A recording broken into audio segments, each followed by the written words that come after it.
नमस्कार, मी धनश्री धोंडगे। आपण आलो आहोत छत्रपती संभाजीनगर येथील भद्रमारुती मंदिरासमोर। तर हे मंदिर भाविकांसाठीच एक विशिष्ट नसून हे ऐतिहासिक दृष्टिकोनातून देखील महत्त्वाचं मानलं जातं। प्रत्येक शनिवारी आणि हनुमान जयंतीच्या दिवशी विशेष नागरिकांची गर्दी आपल्याला इथे पाहायला मिळते। तर आपण या व्हिडिओच्या माध्यमातून येथील मंदिराची काही ऐतिहासिक दृष्टिकोन बघण्याचा प्रयत्न करू। भद्रामारुती हे मंदिर महाराष्ट्रातील छत्रपती संभाजीनगर जिल्ह्यातील खुलताबाद येथे स्थित एक प्रसिद्ध मंदिर आहे। मंदिराची विशेषता म्हणजे येथे हनुमानाची मूर्ती निद्रा अवस्थेत आहे, जी भारतातील काही मोजक्या मंदिरांपैकी एक आहे।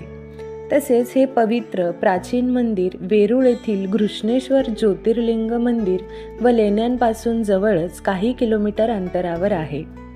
हे प्राचीन मंदिर हिंदू धर्मीयांसाठी अत्यंत महत्त्वाचे स्थान आहे।